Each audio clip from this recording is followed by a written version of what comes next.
Hey, what's going on, everybody? Echo Side Fiend here, back once again. And today I got another unpackaging to do. This is something that I ordered from eBay. Ordered it about a week and a half ago, and it came just today, and I was not expecting it. I never got any type of notification saying that it was out for delivery, that it had been delivered. I knew it had shipped, but I did not know that it was around. And that's the other thing, that I never got a tracking number. I never got an email with a tracking number or anything like that. Just got the notification that it had shipped Friday, and I went and got the mail a little bit ago, and it's here. So I'm going to go ahead and open this up. So before we get into it, I do want to talk about this specific item that's in here. It is an item that I always knew was out there. I remember when it was available. It came out in 1998. I remember seeing it in stores, and it's something that I look back on it, I'm like, I don't know why I never bought it. It was just one of those things I like looked at it, and I was just like, maybe I'll grab it, or I'd be off, at the store getting groceries and see it, and like, I'll grab it when I come, when I'm all done or something, just never got around to getting it. So Friday, when I got the email that had shipped, me and my roommate, we were in Holland, Michigan. It's about a half hour from here. There's a brewery there that we like called Big Lake Brewing. We always go there and have a couple beers and have dinner. They got really good food and everything. And we were there when I got the notification that it had shipped. And so I was, saying, I was like, oh, cool, my item shipped. And my roommate's like, oh, what'd you get? And I showed her the picture, and she's like, well, that's something you don't have. And I'm like, and I kind of went on to explain like that I didn't have it. And I will get into a little more detail of why I didn't really collect these specific items, but let's go ahead and open it up, and then I'll talk about exactly why that I likely, I guess you could say, that I didn't get it. So I don't think this is uncommon. I've looked at it on eBay before. I got this for $10, so nothing too over the top. So, but this is pretty exciting. I'm excited to have this, and I'm gonna take a look at it here before showing you. Yeah, this is something I want to get framed, and I would like to get autographs. So the next time I do VIP, I will probably bring this with me. And it is the December 1998 WWF magazine with our boys ICP on the cover, along with the oddities. Obviously, you got John Tenta there, the Earthquake. He has passed away. Luna Vachon, she has passed away. This is Kurgan, I believe his real name is Robert Maylett. He is still an actor. He was in, I know for, right off the top of my head, he was in The Strain. He played like the master or something in that TV series, The Strain. And the dude up there, I gotta admit, I'm not really familiar with who that guy was. I don't really know exactly where he came from or where he went, if he was actually a trained wrestler. I was watching wrestling at this time, but this was during that time where I was more just kind of keeping up with it, because I was really into skateboarding and snowboarding at this time. This actually would have been when I was 21, because I turned 21 in 1998, so I would have turned 21 just a few months earlier. So this is also when I was going to school, so I actually wasn't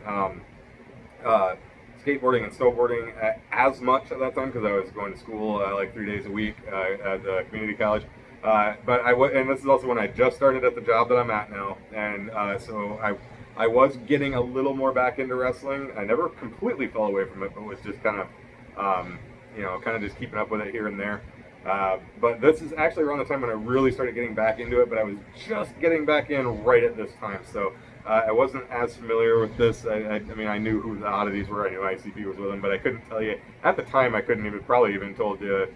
I don't even know if I would have been able to tell you that was John Tenta. I just knew later. Kurgan, I wouldn't have known anything about, really. But so anyway, this is just an item that I've wanted to have for a long time. Like I said, I had this in my hands numerous times, just never picked it up. So let's go ahead and find the article. Let's see. So it looks like it's on page 20. From the outhouse to the funhouse. What's with those oddities? So let's go ahead and flip to that and see the article. I'm sure when it came out, I'm sure I picked it up and kind of thumbed through it, but that's pretty cool. That would actually make a really cool shirt right there.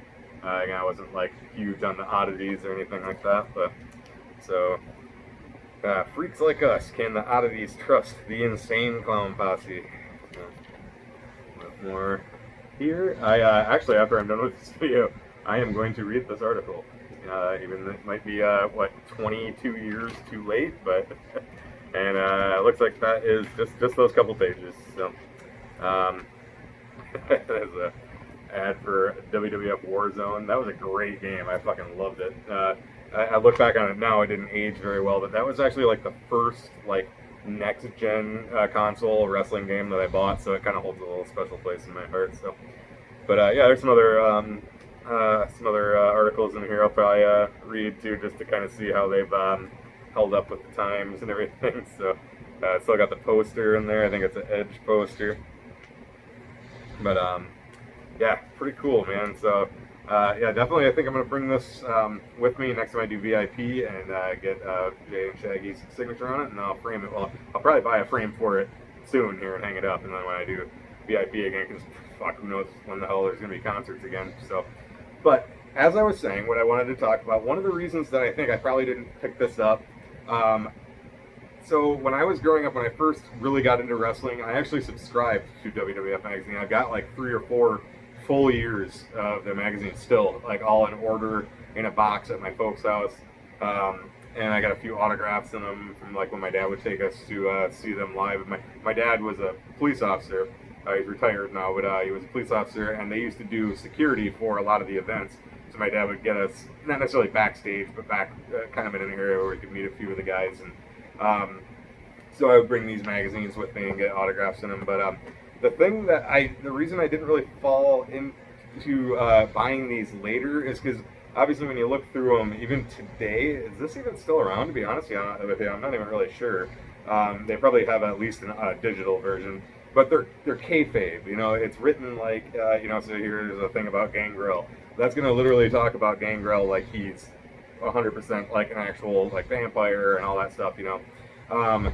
So when I was younger, I loved that, you know, because I knew what wrestling was even when I was young, but I loved the extension of the story and the universe into the magazine, and I still do think it's pretty cool. Don't get me wrong, but obviously they also only focus on WWF, you know, back then.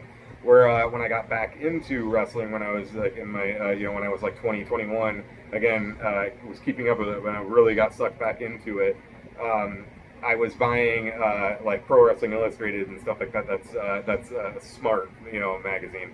And at the time too, right when I kind of got back into it, World of Wrestling came out. That magazine, that was awesome. I bought that from issue 1 for 3 years, maybe. I don't even know if it was around for 3 years. Maybe only like 2.5, something like that. That one was awesome. It was like nice. You know, kind of a cardboard cover, full color, glossy pages, and it was the editor-in-chief was Bill Apter. If there's anybody out there watching that's a smart mark like I am, you probably know the name Bill Apter. I believe he works for Pro Wrestling Illustrated now, but he left like another magazine to go work at that and everything, and then the publishing company that put that out went out of business, and then some other magazine like publishing company bought the rights to it in an auction, and then didn't do anything with it. And I was reading about that later, and there was like a lot of the industry insiders were saying that publishing company probably intended to make their own wrestling magazine, so they bought World of Wrestling to make sure that there would be one less magazine competition out there. But to the best of my knowledge, they never did anything with it. Regardless, that was my favorite magazine, and then when they went under, I went back to Pro Wrestling Illustrated, which I still buy every month to this day. So yeah, so I just kind of fell away from the WWF magazines because they were more, you know, storyline driven, not more storyline driven. They were, and don't get me wrong, that's pretty cool. I like how they kind of, you know, they can, you know, extend storylines off the screen and into the magazines. But now it's like if you want to see that, you can just go on Twitter and stuff like that, you know, or go to their website, you know, and then it's also a mix of both real and, you know, like real news and kayfabe, which I like because I understand the kayfabe. It's still fun. It's still part of the business. But we all know what's going on, you know. So I feel like that's probably one of the reasons I really didn't pick this up, because at this point I wasn't buying this anymore. And I hadn't bought WWF magazine since I was probably like 15 or 16, you know. I was still following wrestling and everything, but just wasn't picking up, you know, the magazines. I do believe they started putting out like WWF Raw magazine. I think that was a Smart magazine, but I never picked any of those up either. But again, because it only focused on WWF, and I wanted to learn about all the, you know, indie promotions and ECW and all that stuff that was around at the time. So, but Anyway, enough going on a tangent there about that. So yeah, this is an item that I'm really glad to have. I'm going to buy a frame for this and hang it up. And as soon as we can get back to going to see shows, which fucking who knows when that's going to be, but I'll be doing a VIP and getting Jay and Shaggy's autographs on the cover of this. So well, that's pretty much all I got for this time. So as always, thank you so much for watching. Thank you for supporting. This is Ecocide Fiend, and I will catch you in the next one. Cheers.